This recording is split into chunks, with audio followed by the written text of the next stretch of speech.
The Adventure of the Six Napoleons. Hello, this is Richard, and I'm here with a story about the world's most famous detective, Sherlock Holmes. It was written by Sir Arthur Conan Doyle and was first published in 1905. As you may know, Sherlock Holmes was a brilliant but eccentric detective who liked to smoke a pipe and play the violin. He lived in London on Baker Street in the times when the city was still a rather foggy place. This story is told in the voice of his loyal and admiring companion, Dr. Watson. It was no very unusual thing for Mr. Lestrade of Scotland Yard to look in upon us of an evening, and his visits were welcome to Sherlock Holmes, for they enabled him to keep in touch with all that was going on at the police headquarters. In return for the news which Lestrade would bring, Holmes was always ready to listen with attention to the details of any case upon which the detective was engaged, and was able, occasionally, without any active interference, to give some hint or suggestion drawn from his own vast knowledge and experience. On this particular evening, Lestrade had spoken of the weather in the newspapers. Then he had fallen silent, puffing thoughtfully at his cigar. Holmes looked keenly at him. "Anything remarkable on hand?" he asked.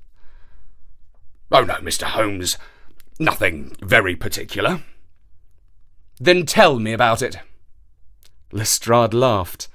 "Well, Mr. Holmes, there is no use denying that there is something on my mind. And yet it is such an absurd business that I hesitated to bother you about it. On the other hand, although it is trivial, it is undoubtedly queer, and I know that you have a taste for all that is out of the common. But, in my opinion, it comes more in Dr. Watson's line than ours." "Disease?" said I. "Madness, anyhow. And a queer madness, too. You wouldn't think there was anyone living at this time of day who had such a hatred of Napoleon I that he would break any image of him that he could see." Holmes sank back in his chair. "That's no business of mine," said he. "Exactly, that's what I said. But then, when the man commits burglary in order to break images which are not his own, that brings it away from the doctor and on to the policeman." Holmes sat up again. "Burglary. This is more interesting. Let me hear the details." Lestrade took out his official notebook and refreshed his memory from its pages. "The first case reported was 4 days ago," said he. "It was at the shop of Morse Hudson, who has a place for the sale of pictures and statues in the Kennington Road. The assistant had left the front of the shop for an instant when he heard a crash, and hurrying in, he found a plaster bust of Napoleon, which stood with several other pieces of art upon the counter, lying shivered into fragments. He rushed out into the road, but although several passers-by declared that they had noticed a man run out of the shop, he could neither see anyone, nor could he find any means of identifying the rascal. It seemed to be one of those senseless acts of hooliganism which occur from time to time, and it was reported to the constable on the beat as such. The plaster cast was not worth more than a few shillings. And the whole affair appeared to be too childish for any particular investigation. The second case, however, was more serious and also more singular. It occurred only last night. In Kennington Road, and within a few hundred yards of Morse Hudson's shop, there lives a well-known medical practitioner named Dr. Barnicot, who is one of the largest practices upon the south side of the Thames.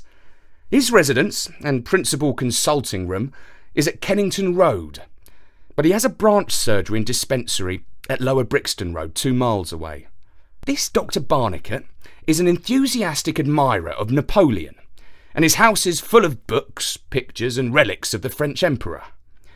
Some little time ago, he purchased from Morse Hudson 2 duplicate plaster casts of the famous head of Napoleon by the French sculptor Devine. One of these he placed in his hall in the house at Kennington Road, and the other on the mantelpiece of the surgery at Lower Brixton. Well, when Dr. Barnicot came down this morning, he was astonished to find that his house had been burgled during the night, but that nothing had been taken, save the plaster head from the wall. It had been carried out and had been dashed savagely against the garden wall, under which its splintered fragments were discovered. Holmes rubbed his hands. "This is certainly very novel," said he. "I thought it would please you, but I've not got to the end yet. Dr. Barnicot was due at his surgery at 12 o'clock, and you can imagine his amazement when, on arriving there, he found that the window had been opened in the night and that the broken pieces of his second bust were strewn all over the room. It had been smashed to atoms where it stood. In neither case were there any signs which could give us a clue as to the criminal or lunatic who had done the mischief. Now, Mr. Holmes, you have got the facts." I like that. "They are singular, not to say grotesque," said Holmes. "May I ask whether the 2 busts smashed in Dr. Barnicot's rooms were the exact duplicates of the one which was destroyed in Morse Hudson's shop?" "They were taken from the same mould." "Such a fact must tell against the theory that the man who breaks them is influenced by any general hatred of Napoleon. Considering how many hundreds of statues of the great emperor must exist in London, it is too much to suppose such a coincidence as that a promiscuous iconoclast should chance to begin upon 3 specimens of the same bust." "Well, I thought as you do," said Lestrade. "On the other hand, this Morse Hudson is the purveyor of busts in that part of London, and these 3 were the only ones which had been in his shop for years. So although, as you say, there are many hundreds of statues in London, it is very probable that these 3 were the only ones in that district. Therefore, a local fanatic would begin with them. What do you think, Dr. Watson?" "There are no limits to the possibilities of monomania," I answered. "There is the condition which the modern French psychologists have called the idée fixe, which may be trifling in character and accompanied by complete sanity in every other way. A man who had read deeply about Napoleon, who had possibly conceived some hereditary family injury through the Great War, might conceivably form such an idée fixe, and under its influence be capable of any fantastic outrage." "That won't do, my dear Watson," said Holmes, shaking his head. "For no amount of idée fixe would enable your interesting monomaniac to find out where these busts were situated." "Well, how do you explain it?" "I don't attempt to do so. I would only observe that there is a certain method in the gentleman's eccentric proceedings. For example, in Dr. Barnicot's hall, where a sound might arouse the family, the bust was taken outside before being broken, whereas in the surgery, where there was less danger of an alarm, it was smashed where it stood. The affair seems absurdly trifling, and yet I dare call nothing trivial when I reflect that some of my most classic cases have had the least promising commencement.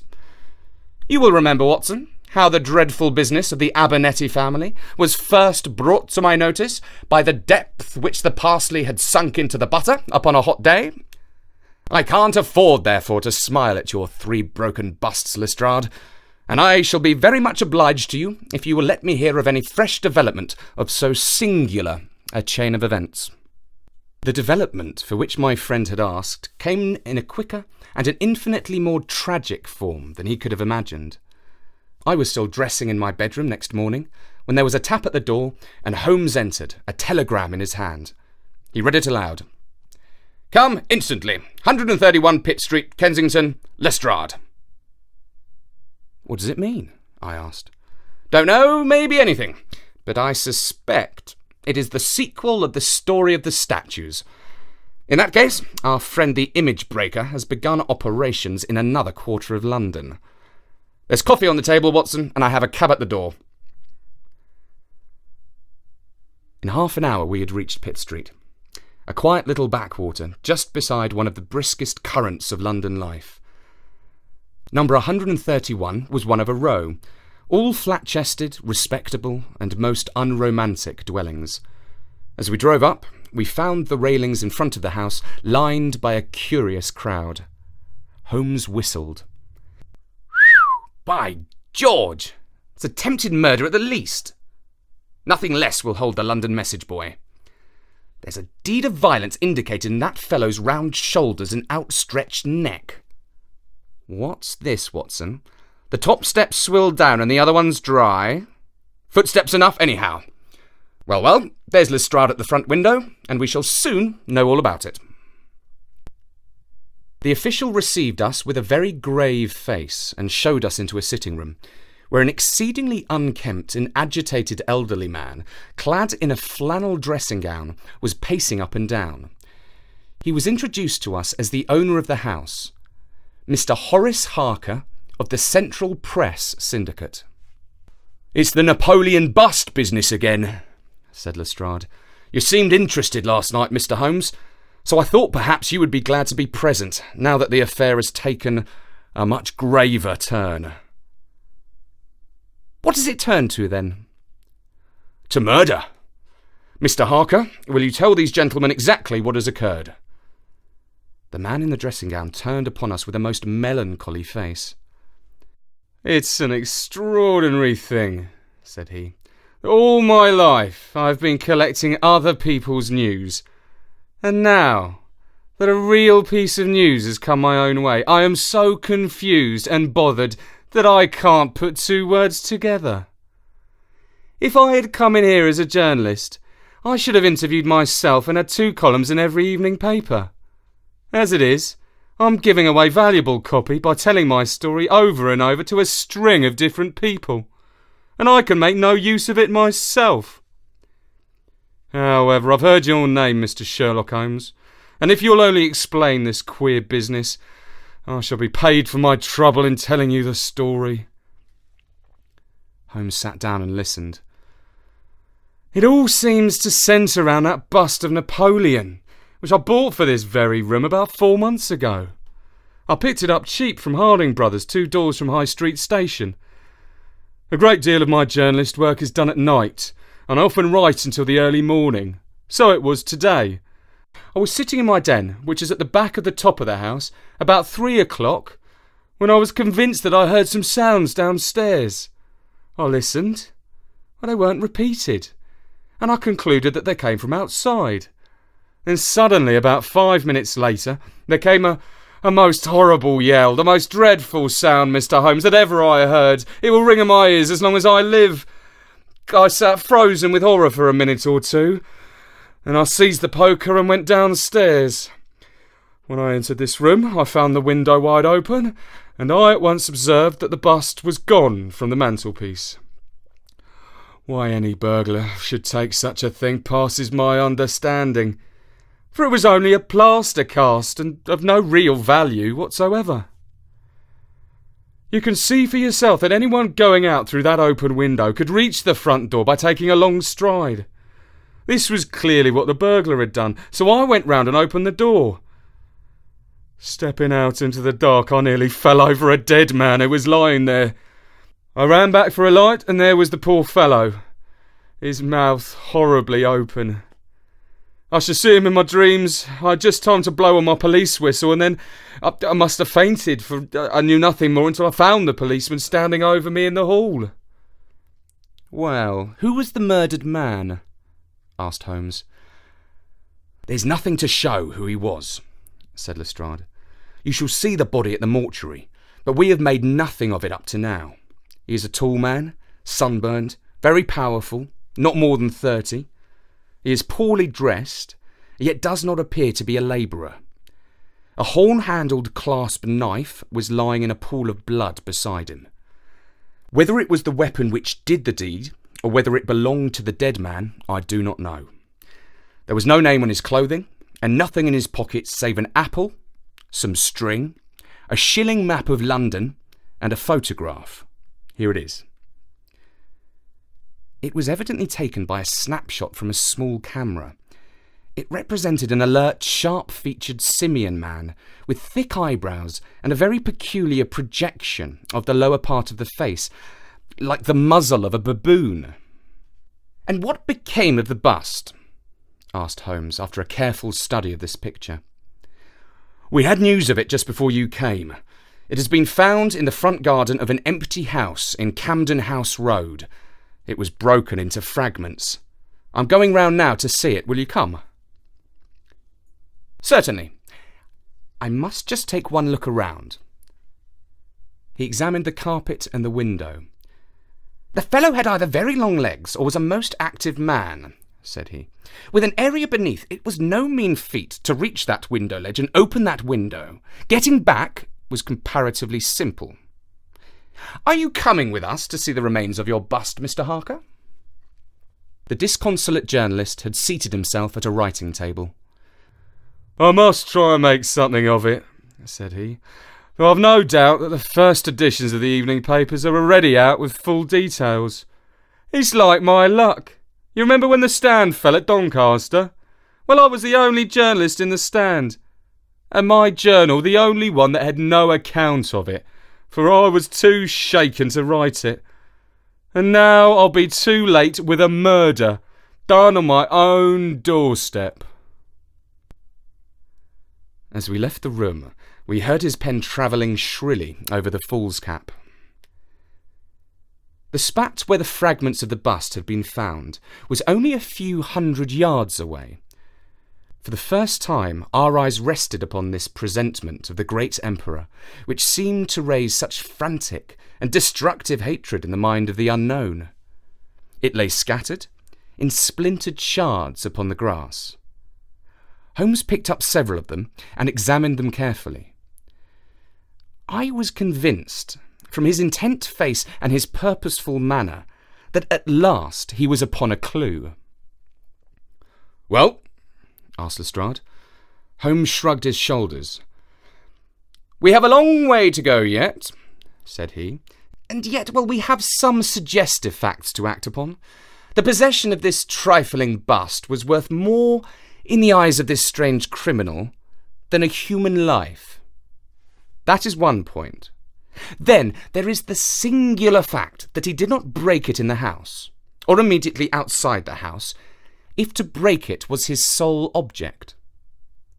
He was rattled and bustled by meeting this other fellow. He hardly knew what he was doing. Well, that's likely enough, but I wish to call your attention very particularly to the position of this house, in the garden of which the bust was destroyed." Lestrade looked about him. "It was an empty house, so he knew that he would not be disturbed in the garden." "Yes, but there is another empty house further up the street, which he must have passed before he came to this one. Why did he not break it there, since it is evident that every yard that he carried, it increased the risk of someone meeting him?" "I give it up," said Lestrade. Holmes pointed to the street lamp above our heads. "He could see what he was doing here, and he could not there. That was his reason." "By Jove, that's true," said the detective. "Now that I come to think of it, Dr. Barnicot's bust was broken not far from his red lamp." "Well, Mr. Holmes, what are we to do with that fact?" "To remember it, to docket it. We may come on something later which will bear upon it. What steps do you propose to take now, Lestrade?" "The most practical way of getting at it, in my opinion, is to identify the dead man. There should be no difficulty about that. When we have found out who he is, and who his associates are, we should have a good start in learning what he was doing in Pitt Street last night, and who it was who met him and killed him on the doorstep of Mr. Horace Harker. Don't you think so?" "No doubt. And yet it is not quite the way in which I should approach the case." "What would you do, then?" "Oh, you must not let me influence you in any way. I suggest that you go on your line, and I on mine. We can compare notes afterwards, and each will supplement the other." "Very good," said Lestrade.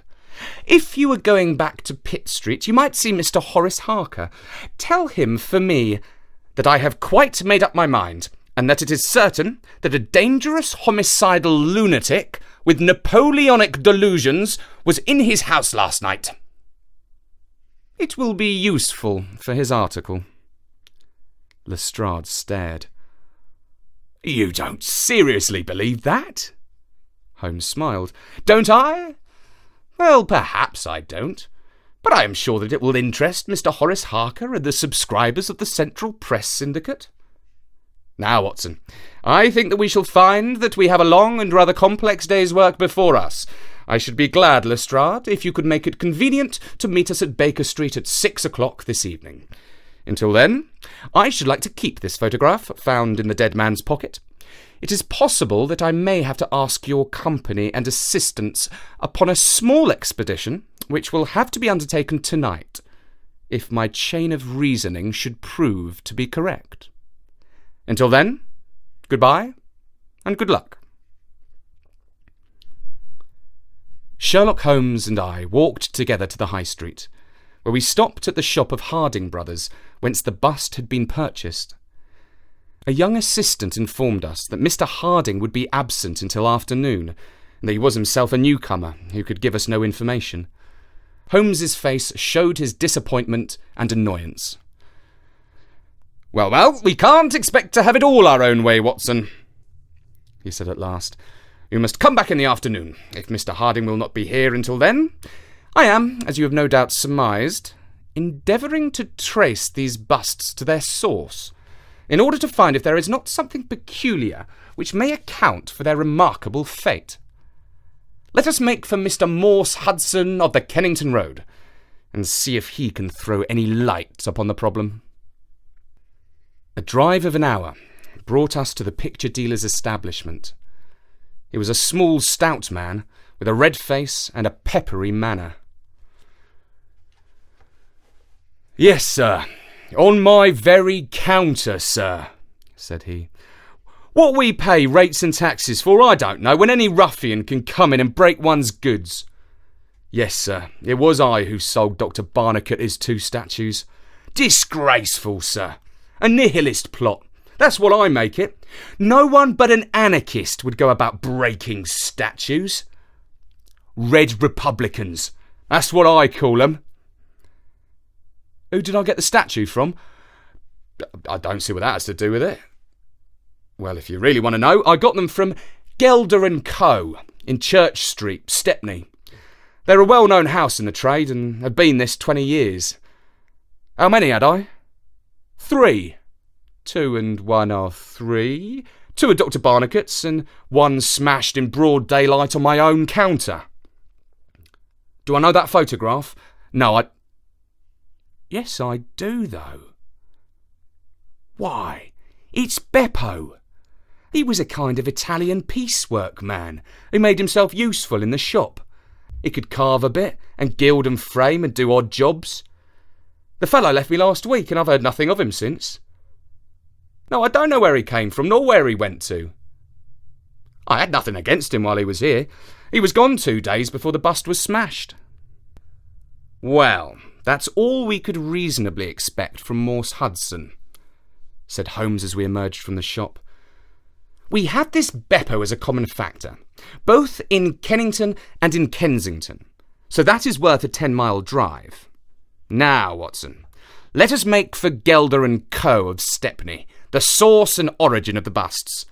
I shall be surprised if we don't get some help down there.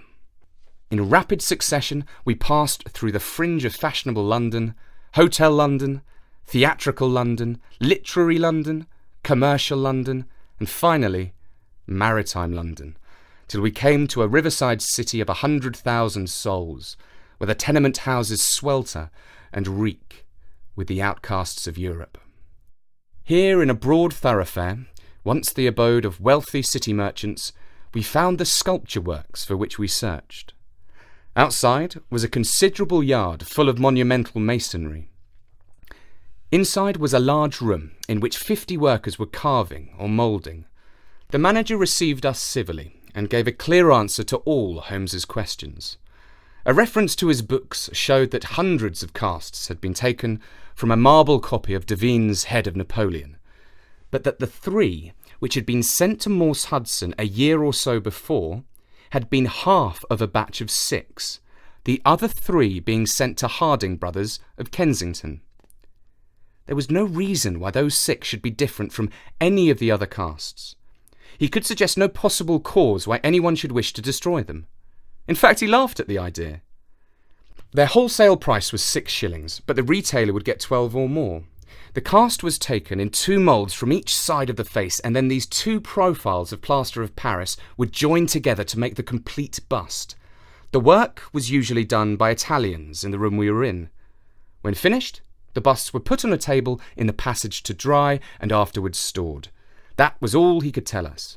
But the production of the photograph had a remarkable effect upon the manager. His face flushed with anger, and his brows knotted over his blue eyes. "Ah, the rascal!" he cried. "Yes, indeed, I know him very well. This has always been a respectable establishment, and the only time that we have had the police on it was over this very fellow. It was more than a year ago now. He knifed another Italian in the street, and then he came to the works with the police on his heels, and he was taken here. Beppo was his name. His second name I never knew. Serve me right for engaging a man with such a face. But he was a good workman, one of the best." "What did he get?" "The man lived, and he got off with a year. I have no doubts he's out now, but he's not dared to show his nose here. We have a cousin of his here, and I dare say he could tell you where he is." No, cried Holmes. "Not a word to the cousin, not a word, I beg of you. The matter is very important, and the further I go with it, the more important it seems to grow. When you referred in your ledger to the sale of those casts, I observed that the date was June the 3rd of last year. Could you give me the date when Beppo was arrested?" "I could tell you roughly by the pay list," the manager answered. "Yes," he continued after some turning over of pages, "he was paid last on May the 20th. "Thank you," said Holmes. "I don't think that I need intrude upon your time and patience any more." With a word of caution that he should say nothing as to our researches, we turned our faces westward once more. The afternoon was far advanced before we were able to snatch a hasty luncheon at a restaurant. A newsbill at the entrance announced, "Kensington outrage, murder by a madman," and the contents of the paper showed that Mr. Horace Harker had got his account into print after all. 2 columns were occupied with a highly sensational and flowery rendering of the whole incident. Holmes propped it against the cruet stand and read it while he ate.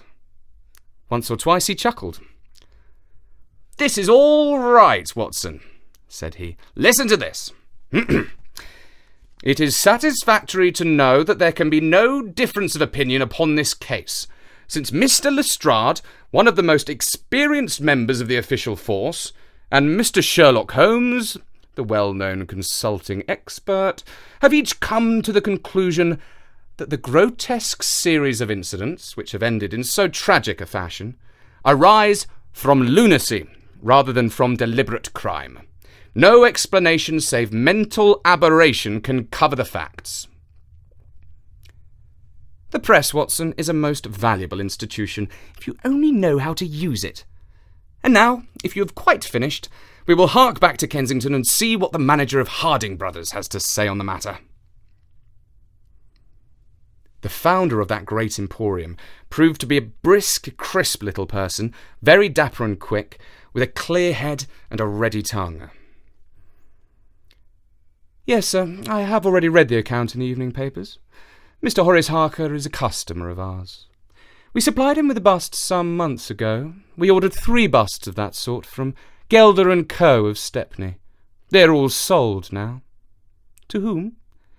"Oh, I dare say by consulting our sales book we could very easily tell you." "Yes, we have the entries here. One to Mr. Harker, you see, and one to Mr. Josiah Brown of Laburnum Lodge, Laburnum Vale, Chiswick, and one to Mr. Sanderford of Lower Grove Road, Reading. No, I have never seen this face which you show me in the photograph. You would hardly forget it, would you, sir? For I've seldom seen an uglier. Have we any Italians on the staff? Yes, sir. We have several among our workpeople and cleaners. I dare say they might get a peep at that sales book if they wanted to. There is no particular reason for keeping a watch upon that book. Well, it's a strange business, and I hope that you will let me know if anything comes of your inquiries. Holmes had taken several notes during Mr. Harding's evidence, and I could see that he was thoroughly satisfied by the turn which affairs were taking.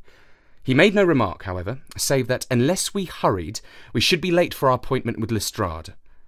Sure enough, when we reached Baker Street, the detective was already there, and we found him pacing up and down in a fever of impatience. His look of importance showed that his day's work had not been in vain.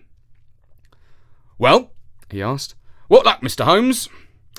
"We've had a very busy day, and not entirely a wasted one," my friend explained. "We have seen both the retailers and also the wholesale manufacturers. I can trace each of the busts now from the beginning." "The busts!" cried Lestrade. Well, you have your own methods, Mr. Sherlock Holmes, and it is not for me to say a word against them.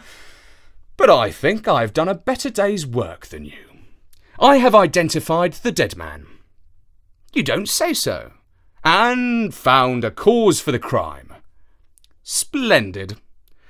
We have an inspector who makes a speciality of Saffron Hill and the Italian Quarter. Well, this dead man had some Catholic emblem around his neck, and that, along with his colour, made me think he was from the south. Inspector Hill knew him the moment he caught sight of him.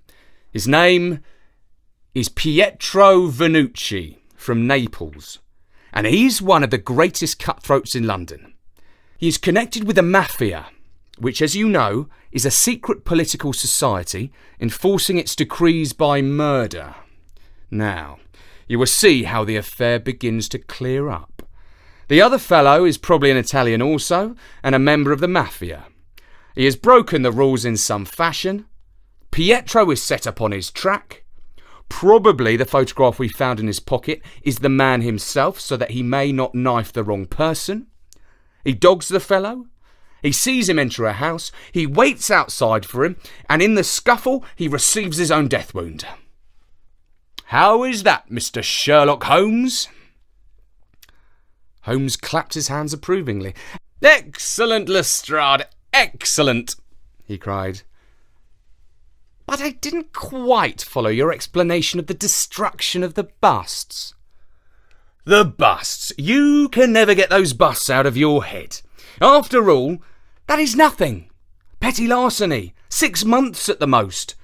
It is the murder that we are really investigating, and I tell you that I am gathering all the threads into my hands." "And the next stage?"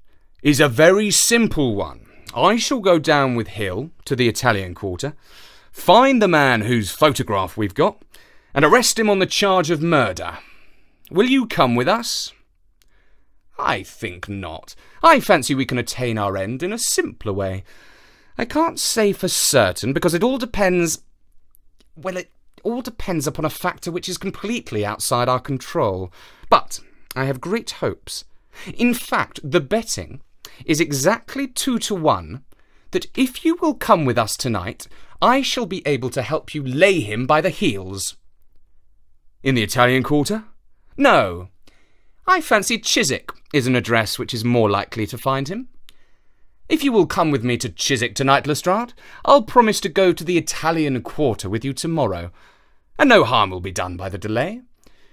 And now I think that a few hours' sleep would do us all good, for I do not propose to leave before 11 o'clock, and it is unlikely that we shall be back before morning.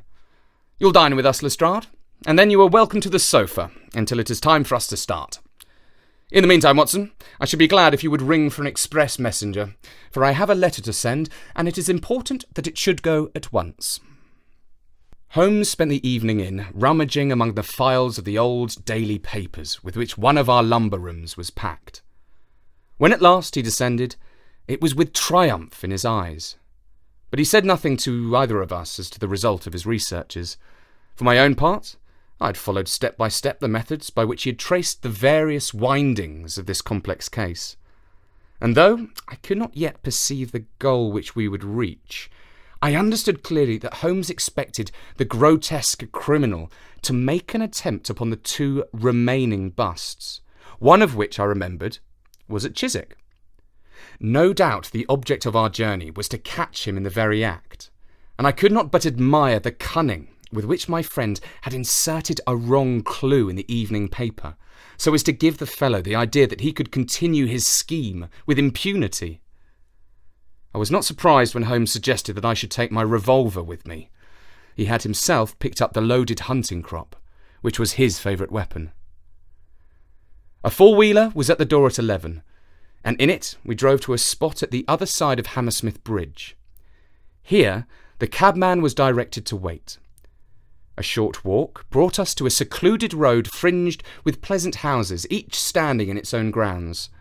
In the light of a street lamp we read Laburnum Villa upon the gatepost of one of them. The occupants had evidently retired to rest, for all was dark save for a fanlight over the hall door, which shed a single blurred circle onto the garden path. The wooden fence, which separated the grounds from the road, threw a dense black shadow upon the inner side, and here it was that we crouched. "I fear that you'll have a long wait," Holmes whispered. "We may thank our stars it's not raining. I don't think we can even venture to smoke to pass the time. However, it's a 2-to-1 chance that we get something to pay us for our trouble." It proved, however, that our vigil was not to be so long as Holmes had led us to fear, and it ended in a very sudden and singular fashion. In an instant, without the least sound to warn us of his coming, the garden gate swung open, and a lithe, dark figure, as swift and active as an ape, rushed up the garden path. We saw it whisk past the light thrown from over the door and disappear against the black shadow of the house.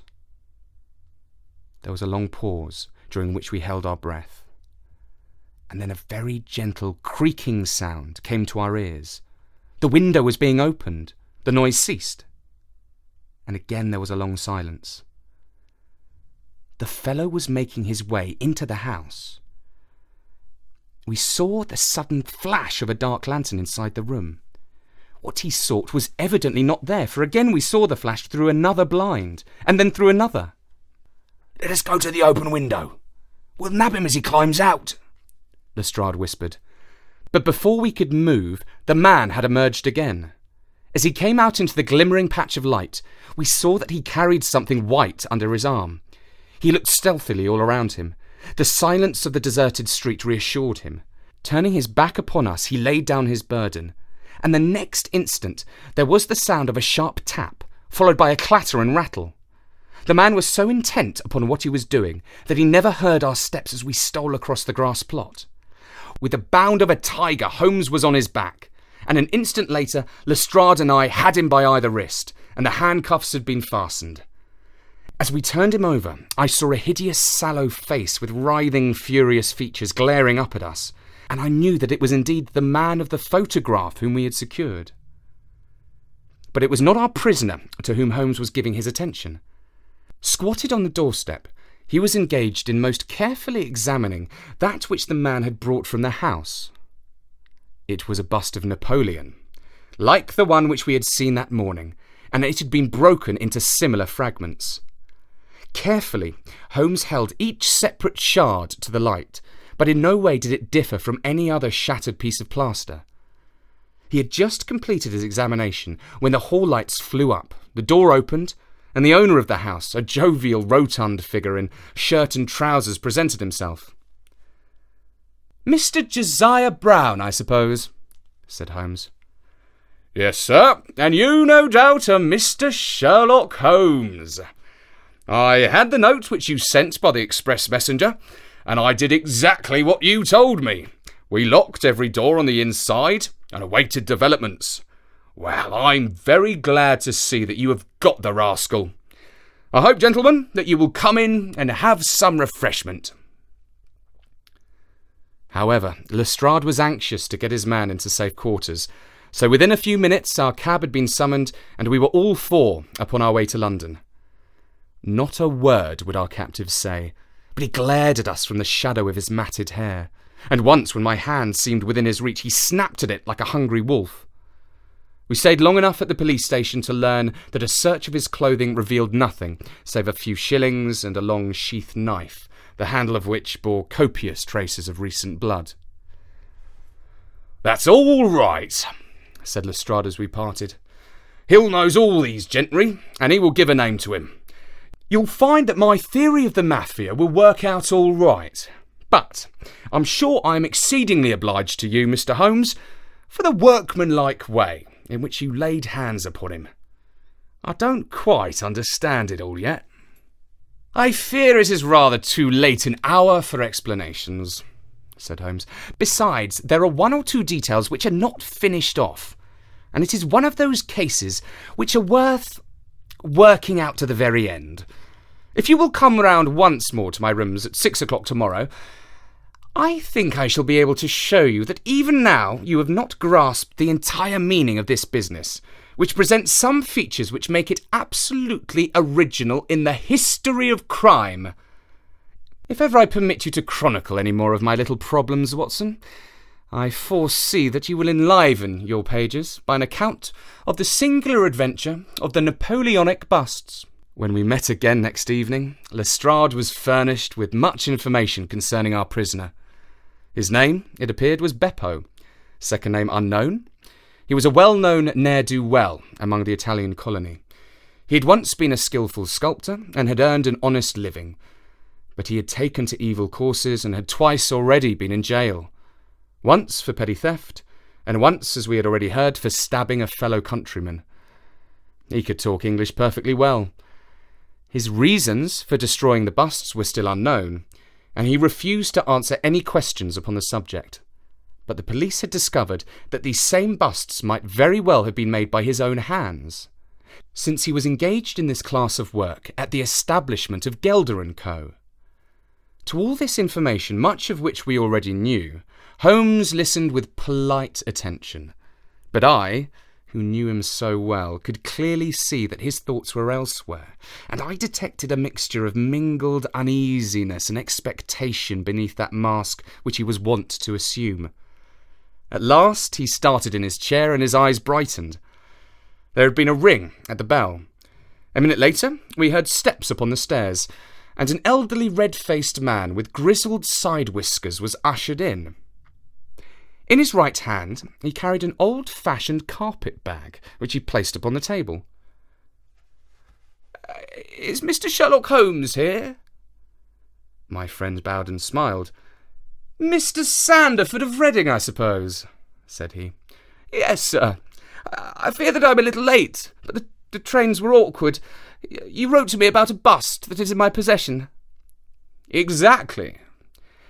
I have your letter here. You said, 'I desire to possess a copy of Devine's Napoleon, and am prepared to pay you £10 for the one which is in your possession.' Is that right?" "Certainly." "I was very much surprised at your letter, for I could not imagine how you knew that I owned such a thing." "Of course you must have been surprised, but the explanation is very simple. Mr. Harding of Harding Brothers said that they had sold you their last copy, and he gave me your address." "Oh, that was it, was it? Did he tell you what I paid for it?" "No, he did not." "Well, I am an honest man, though not a very rich one. I only gave 15 shillings for the bust, and I think you ought to know that before I take £10 from you." "I am sure the scruple does you honour, Mr. Sandford, but I have named that price, so I intend to stick to it." "Well, it's very handsome of you, Mr. Holmes. I brought the bust up with me, as you asked me to do. Here it is." He opened the bag, and at last we saw placed upon our table a complete specimen of that bust which we had already seen more than once in fragments. Holmes took a paper from his pocket and laid a £10 note upon the table. "You will kindly sign that paper, Mr. Sandford, in the presence of these witnesses. It is simply to say that you transfer every possible right that you ever had to the bust to me. I am a methodical man, you see, and you never know what turn events might take afterwards." Thank you, Mr. Sanderford. Here is your money, and I wish you a very good evening. When our visitor had disappeared, Sherlock Holmes's movements were such as to rivet our attention. He began by taking a clean white cloth from a drawer and laying it over the table. Then he placed his newly acquired bust in the centre of the cloth. Finally, he picked up his hunting crop and struck Napoleon a sharp blow on the top of the head. The figure broke into fragments, and Holmes bent eagerly over the shattered remains. Next instant, with a loud shout of triumph, he held up one splinter in which a round, dark object was fixed like a plum in a pudding. "Gentlemen," he cried, "let me introduce you to the famous Black Pearl of the Borgias." Lestrade and I sat silent for a moment, and then, with a spontaneous impulse, we both broke at clapping, as at the well-wrought crisis of a play. A flush of colour sprang to Holmes's pale cheeks, and he bowed to us like the master dramatist who receives the homage of his audience. It was at such moments that for an instant he ceased to be a reasoning machine and betrayed his human love for admiration and applause. The same singularly proud and reserved nature which turned away with disdain from popular notoriety was capable of being moved to its depths by spontaneous wonder and praise from a friend. "Yes, gentlemen," said he, "it is the most famous pearl now existing in the world, and it has been my good fortune, by a connected chain of inductive reasoning, to trace it from the Prince of Colonna's bedroom at the Dacre Hotel, where it was lost, to the interior of this, the last of the 6 busts of Napoleon which were manufactured by Gelder & Co. of Stepney. You will remember, Lestrade, the sensation caused by the disappearance of this valuable jewel and the vain efforts of the London police to recover it. I was myself consulted upon the case, but I was unable to throw any light upon it. Suspicion fell upon the maid of the princess, who was an Italian, and it was proved that she had a brother in London, but we failed to trace any connection between them. The maid's name was Lucretia Venucci, and there is no doubt in my mind that this Pietro, who was murdered 2 nights ago, was the brother.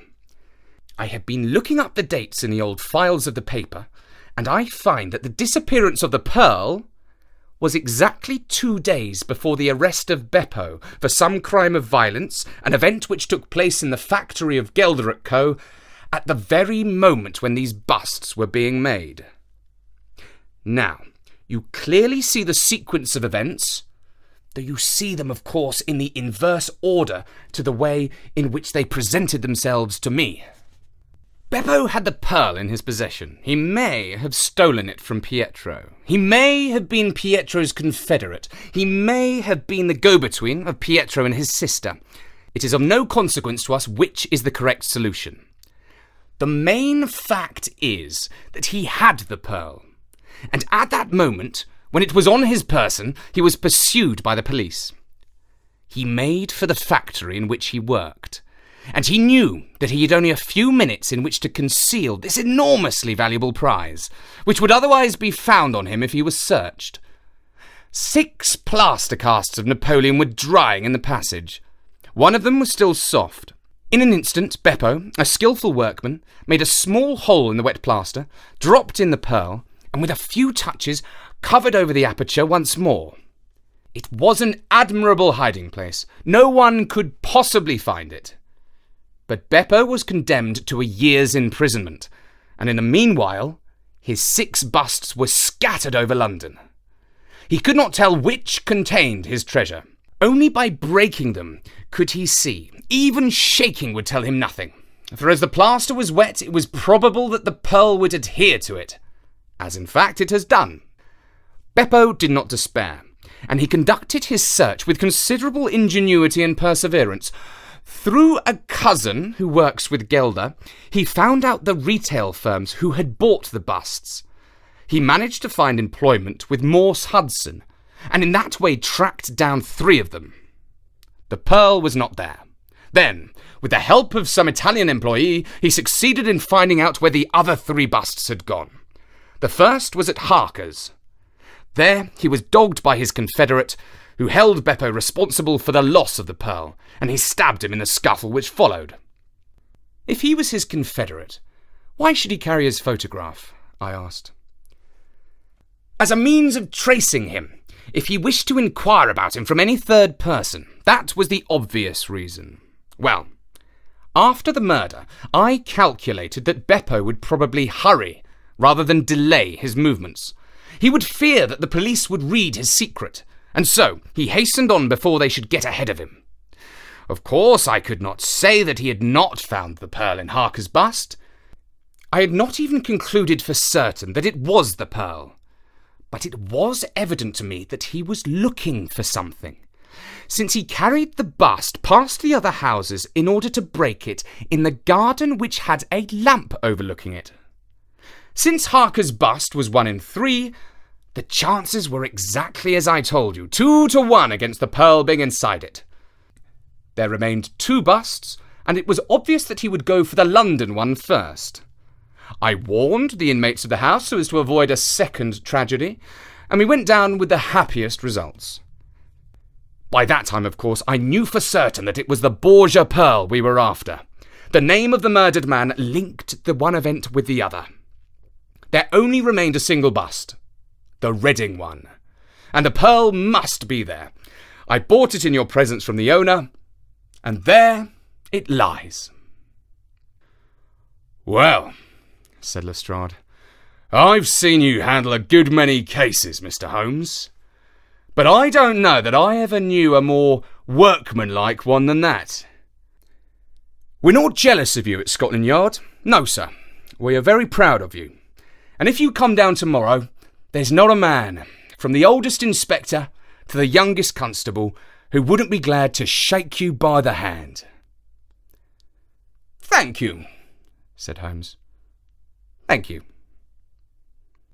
And as he turned away, it seemed to me that he was more nearly moved by the softer human emotions than I had ever seen him. A moment later, he was the cold and practical thinker once more. Put the pearl in the safe, Watson, said he, and get out the papers of the Conk-Singleton forgery case. Goodbye, Lestrade. If any little problem comes your way, I shall be happy, if I can, to give you a hint or two as to its solution.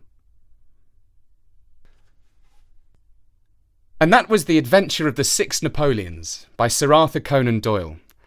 It was rather a long story, but I think it was worth the wait to find out the real reason why somebody was going around smashing the statues of Napoleon. I will let you into a secret. I have fond memories of my dad reading Sherlock Holmes stories to me when I was just a wee lad. Do let us know if you enjoyed the story. If enough people like it, we will do some more Sherlock Holmes here on Storynori.com. And of course, we have loads more free stories on the site and in the podcast. For now, from me, Richard Scott, goodbye.